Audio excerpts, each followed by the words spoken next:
The Things We Do for Love.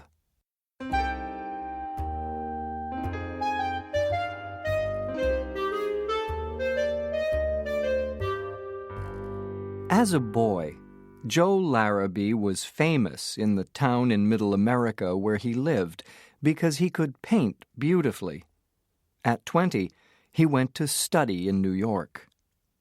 Delia Carruthers was from the South and played music wonderfully as a girl. When she was 18, her family paid for her to study in New York. Joe and Delia met one day in the big city, fell in love, and soon after got married. They went to live in a little flat far from the center. Joe studied painting with Mr. Magister, and Delia studied music with Mr. Rosenstock. They were very happy while their money lasted. But soon they couldn't pay for more classes with Magister and Rosenstock, who were expensive. So Delia said she would give music lessons to get some money. After 2 days, she came home excitedly. "I've found a student," she said. "Her name's Clementina. She's General A.B. Pinckney's daughter.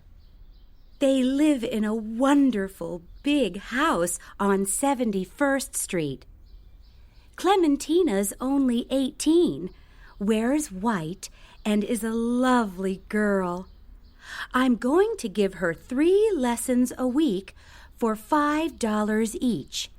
Just think, when I get more students, I can go back to Rosenstock."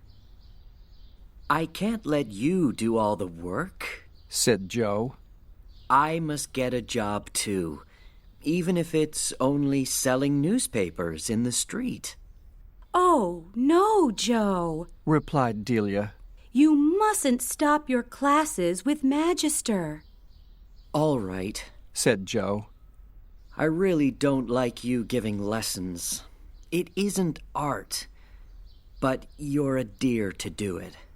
"When you love your art, nothing is too hard," said Delia softly.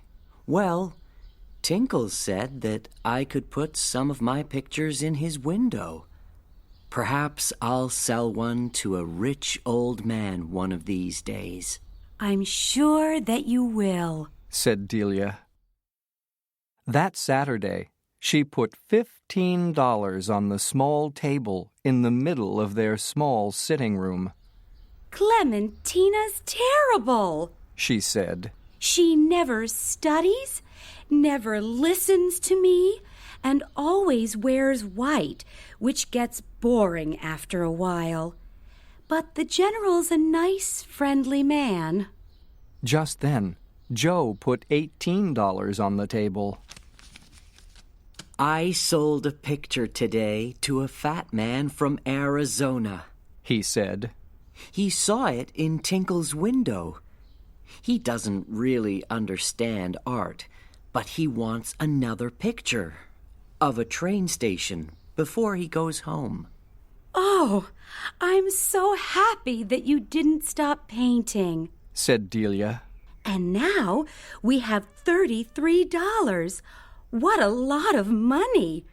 We can have a really good dinner tonight."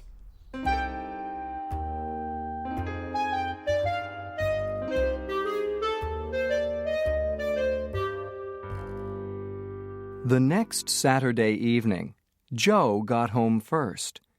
He put $18 on the table and washed what looked like black paint from his hands.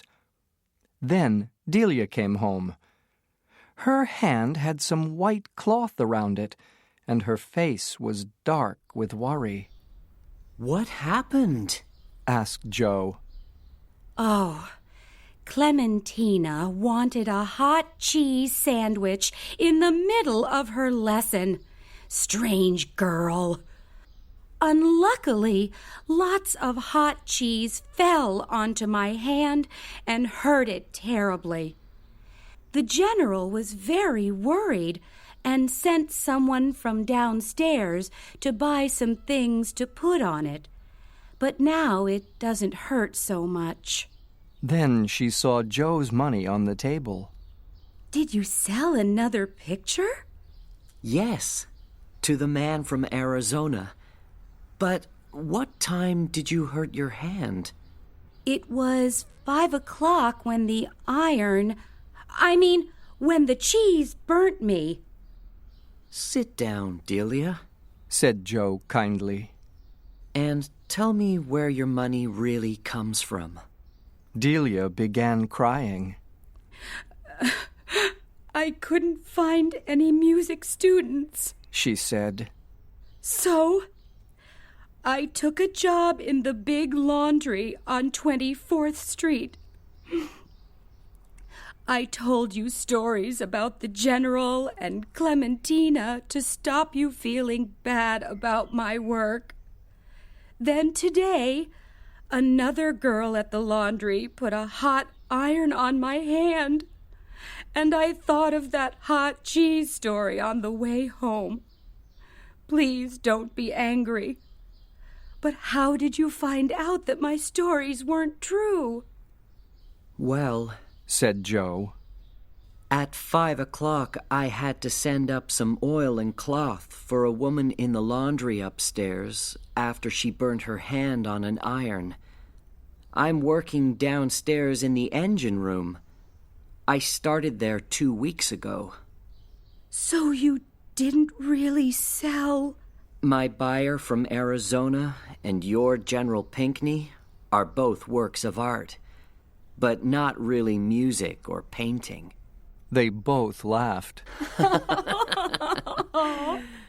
When you love your art, nothing, began Joe.